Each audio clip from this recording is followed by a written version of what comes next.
Hey, welcome to my lab. Another video from my workshop. Yeah, well, I had to put a little booster chair on the old camera here. I think I need a taller tripod. 6 inches. A tripod just isn't enough, it doesn't seem like. Well, as I guess you had seen from part 1, I was in mid-scrape, and this old camera just decided it didn't want to show it anymore. So, I figured that was a good place to end. So then we started up in part 2, and we'll run along part 2 for a while until I find out something that's like too much for YouTube or something like that. And then maybe we'll start part 3 if we have to. It looks like this is going to be a pretty involved project. So sit back, relax, and I hope you enjoy the next show. Oh, there was something else I was going to say. Oh, by the way, I want to tell you personally, verbally, thanks a lot for watching, and I hope that you find it entertaining, educational. If you learn something, fine. If not, well, leave a comment. Let me know what you want to learn. If I know it, I'll tell you. Or, better yet, leave a comment to give me an education, because I'm always looking to learn something. Well, anyway, thanks a lot, and y'all have a really, really good time. Man, I tell you, when I started having problems with Camel 1, I should have decided to take a break and just go to heck with it. I'm done. But I persevered. So what I did was I ended up rounding over the edges that you could, you would be able to contact, like to keep from getting slivers and stuff in, and sanded it down. Kind of like a little bit of splinter control. Well, while I'm doing that, I'm looking and looking and looking, and it's like I'm looking at this groove here, and it just don't look right. Well, sure enough, I had set that up so that that groove would be set up with a piece of lumber to go in like that. But that's not the way that's going to go. That cross lumber piece is going to come across like this. It's going to come across like this. And it's going to have a cross piece in it, come down about a half inch, so I got to come down about a half inch farther. So, okay, I get the idea. Well, that ain't too bad. I ran this with the router. I just knocked this off with that little router that I got too. Well, here's the first piece. And that router went a little crazy on both ends. So over here is real bad. So I'm gonna do some little bit of repairing and some bondo work. Fortunately, this is all on the inside. It's gonna be hidden by a panel and a bunch of other stuff. So really nobody's gonna see it except you and I. But I'm gonna fix it up so it's kind of like on the square side and looks a little bit nicer. So I added a little bit more time to it, and I decided that since I had such a good experience with that this morning, I'm gonna do this by hand. Well, just an update. I will kick back to you in a little bit. So since I'm waiting for my oops repair to dry, and so I could work on it again, I decided I was going to go ahead and cut the cross members that are going to connect the two end pieces together. I don't have a jointer or a planer or anything like that, but I got a parallelogram maker. I can turn around and I trim one side, and then I flip it around, and I cut the other side. I cut these down to 3 inches. Using the same side as a reference, and that gets me pretty parallel and pretty straight. And so what will happen then is I will actually cut these down to the actual length, and I'll have square sides because I'll be putting these parallel edges against a known straight edge. That'll be perpendicular to the saw. Now when I'm doing this, I'm using a whole bunch of safety stuff. I've got a 0 tolerance plate. I have a micro jig kerf splitter. That keeps everything from closing up and kicking back on you. And this particular throat plate is too short to be able to put the two of them in like most people do, because that hole actually lines up with where the metal part that comes in around there is, and it doesn't drop down in there. I'm thinking about customizing one and filing a little edge off so I can get that other piece in there. What that does, besides the fact that it keeps everything from closing up around the blade and causing kickback, it also puts enough pressure against here so it keeps the board constantly against the rip fence. Keeps that board right on that rip fence. Does a real good job. And of course I got my feather board.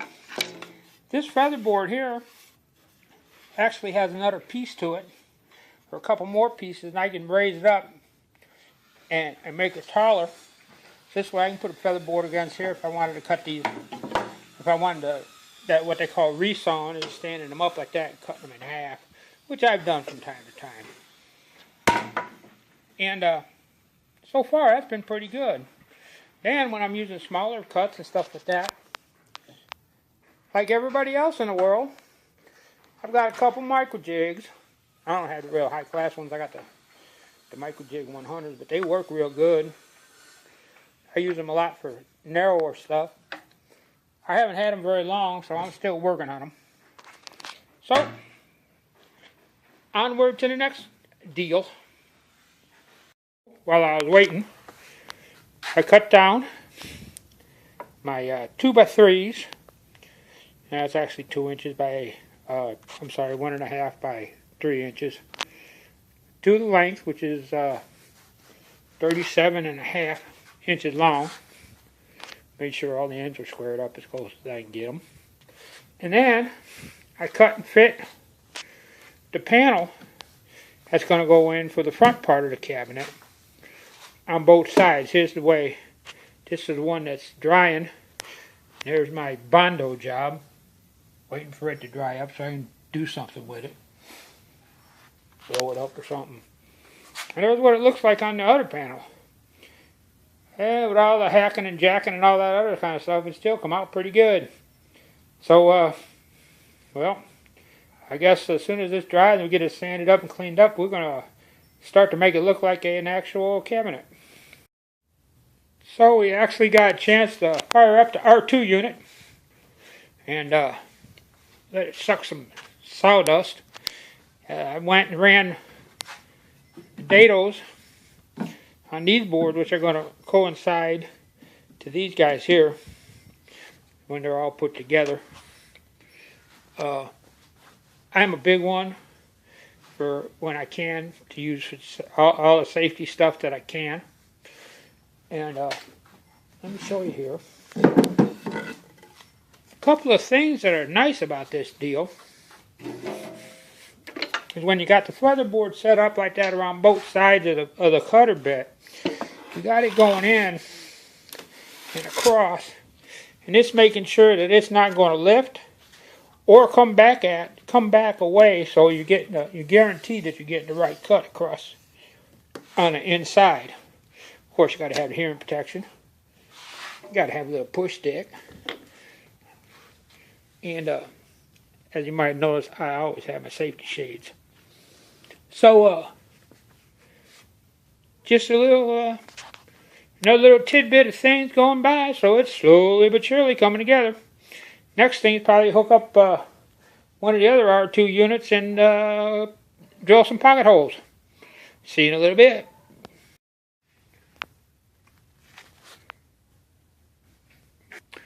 Well, pocket holes are all done, at least for the cross members. And we got the other R2 unit over there. And I'll tell you what, that vacuum helps a lot. It actually helps to hold the board up against there to go ahead and when I have to hit the clamp on this thing and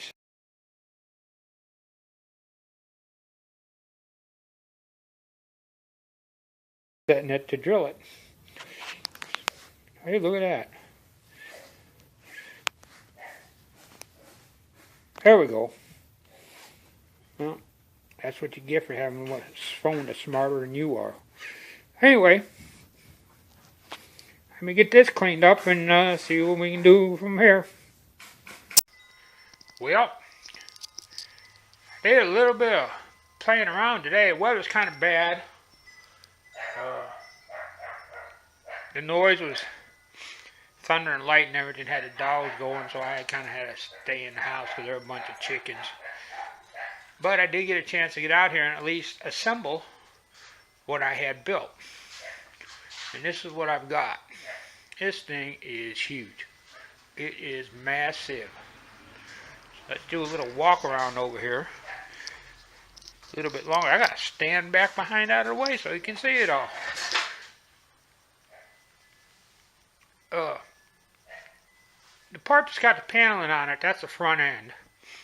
And the other side, the open side, is the back end. Duh. I wasn't sure. I had a pretty good idea of what's going on here. And I was kind of designing this on the fly. I've got the general outside diameter or dimensions. And then I went from there. You can see up on top, I've got the front end. And for the spacing to mount the saw, I had to put the cross pieces in this location. And then the saw will go ahead and will be screwed into these. Excuse me. So I wasn't too sure about how much real estate it was going to take up in the garage in the corner over there. I'll keep swinging you around over here. You get dizzy yet. So that's why I didn't put any kind of panels in the back. I think the more I look at this, I'm going to put panels in on the sides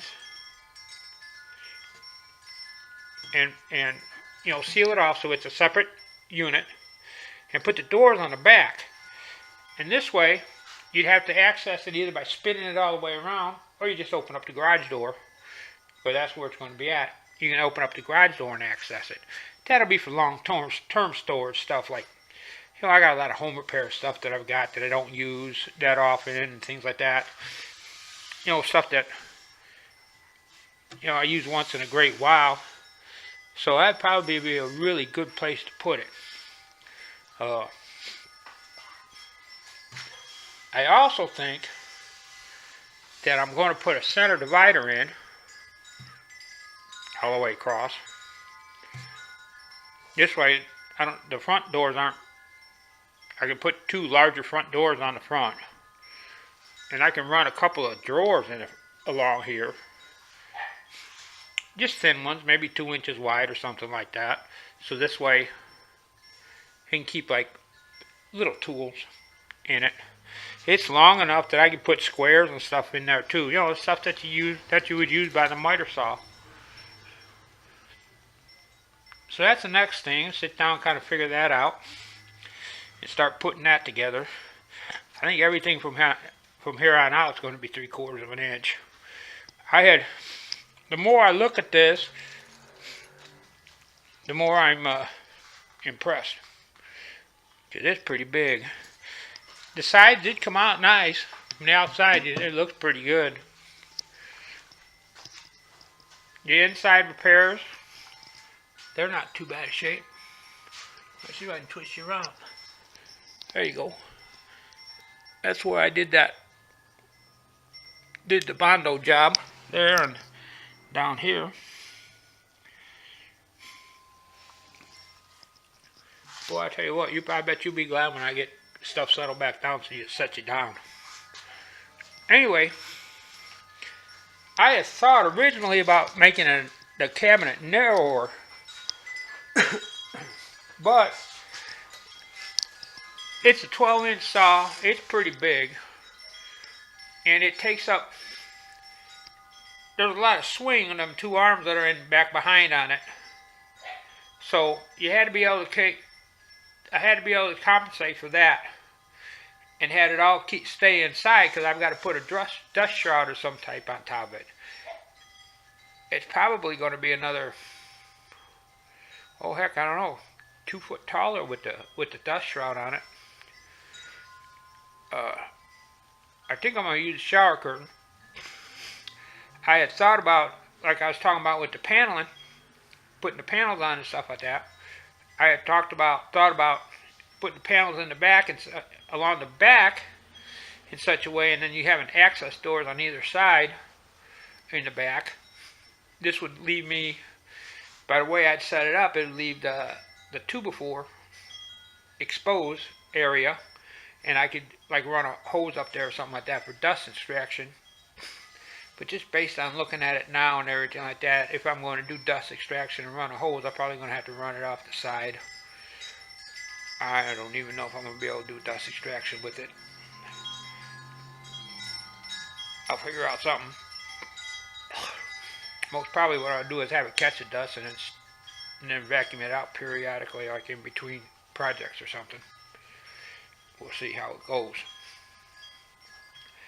Containing the dust on the top around the saw and close to the door will be 100% improvement, because when I was using it before, even though it had a dust bag on it, it was bad. It was bad. It just flew all over the place. And then just to turn around and throw in the fact that you put a vacuum cleaner on it, and the suction, it seemed like it was blowing more dust than it was sucking. So that's where I am right now. We'll get back to ya.